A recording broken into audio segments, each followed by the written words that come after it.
여섯 번째 인물은 바르실레라는 사람입니다. 다윗 왕과 위기를 함께 해준 사람. 바르실레라는 사람에 관한 이야기는 우리가 성경에서 잘 다루지 않는 그런 인물입니다. 하지만 이 바르실레라는 사람은 다윗 왕이 위기를 당했을 때에 앞장서서 다윗에게 힘을 실어줬고 다윗을 음식으로 대접하며 또 그를 위로해준 그런 고마운 사람이 바로 이 바르실레입니다. 다윗 왕이 우리가 지난 시간에 나눴던 것처럼 그 셋째 아들 압살롬에 의해서 쿠데타를 당했을 때에 사실 이 도망가는 다윗 왕의 모습은 백성들이 보기에도 실로 민망할 정도의 모습이었습니다. 그때 이 다윗 왕이 도망가는 그 모습을 보고 가장 고소해하는 그런 사람이 있었는데, 이 사울 일가는 이 베냐민 지파로서 사울 일가의 복귀를 바라던 이 베냐민 지파 사람 시므이라는 사람이 지금이 기회다 싶어서 도망가고 있는 다윗 왕을 저주하고 돌을 던지고 모욕하던 그런 일이 있었습니다. 그때 이 다윗 왕의 이 신하들이 이 시므이를 죽이고자 할 때에 다윗은 그 신하들을 만류합니다. 다윗 왕의 자기 아들도 자기를 죽이려 하는데 하물며 유다 지파에게 정권을 뺏겼다고 생각하는 이 베냐민 지파, 이 사울의 후손들이 자기를 모욕하는 것이 어쩌면 당연하지 않느냐라고 도리어 하나님의 이 긍휼을 보여주는 모습을 우리는 이 다윗 왕의 모습을 통하여서 볼 수가 있습니다.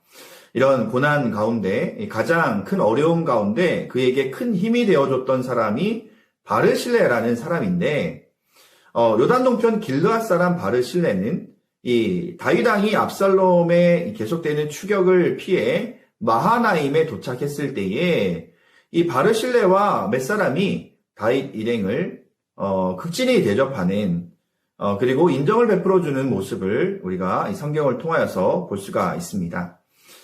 쿠데타가 나중에 진정이 되고 이 압살롬이 죽은 후에 이 다윗 왕이 예루살렘 성으로 다시 항공하게 되었을 때에 다윗은 결코 그 고마운 사람의 은혜를 잊지 않습니다.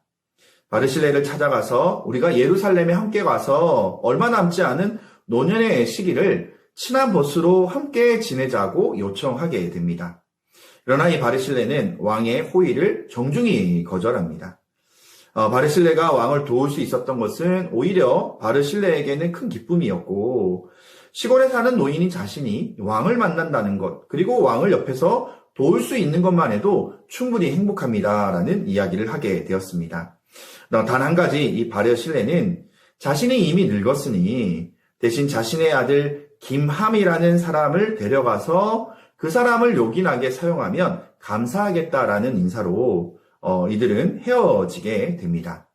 그 길로 이 다윗이 예루살렘으로 들어갈 때에 바르실레의 아들 김함은 그 아버지 바르실레로 인하여서 다윗에게 극진한 은혜를 경험하게 되고 예루살렘 길에 동행하게 되며 앞으로 군사적으로 또 정치적으로 요직에 앉아서 다윗 왕을 돕는 일에 극진히 사용되는 모습을 볼 수가 있습니다. 다윗 왕이 예루살렘으로 항공한다는 얘기를 들었을 때에 가장 당황했던 사람은 다름 아닌 베냐민 지파 시므이 사람입니다. 그러나 그전에는 이 다윗에게 돌을 던지고 또 이 다윗을 모욕하였다면 이번에 그의 태도는 180도 완전히 달라진 태도로 이 다윗을 맞이하게 되는 것을 볼 수가 있습니다. 다윗의 몰락을 기다렸던 이 베냐민 지파의 1000여 명을 데리고 다윗 왕의 앞에 시므이가 무릎을 꿇고 용서를 구합니다. 목숨을 구합니다. 다윗 왕은 그들의 잘못을 용서해주고 또 도리어 그들을 끌어안음으로 말미암아 그들이 어떤 반대 세력이 될 수 있는 사람들을 도리어 자신의 편으로 끌어안는 다윗의 어떤 훌륭한 모습도 우리는 이 부분을 통하여서 볼 수가 있습니다. 결국 이 다윗 왕은 특별히 그 아들의 쿠데타라는 위기를 통해서 30년간 자신을 흔들어 온 이 어떤 시므이라는 이 정적들을 찾아낼 수 있는 기회도 되었고 또한 한 번도 생각해 보지도 못한 좋은 친구 바르실레를 사귈 수 있는 그런 훌륭한 어떤 시간도 위기 가운데 있었던 것을 볼 수가 있습니다. 위기가 꼭 고통스러운 것은 아닙니다. 하나님의 긍휼을 체험할 수 있는 기회가 된다면, 그리고 하나님과 더 가까워지고 진실한 친구를 발견하는 귀한 기회가 된다면 그것으로 위기도 우리에게 축복이다라는 것을 기억하길 바랍니다. 이제 얼마의 시간이 지난 후에 다윗은 하나님의 부르심에, 그의 나이가 다 차서 하나님의 이 부르심에 세상을 떠날 때에 그 아들 이 솔로몬에게 두 종류의 유언을 하게 됩니다.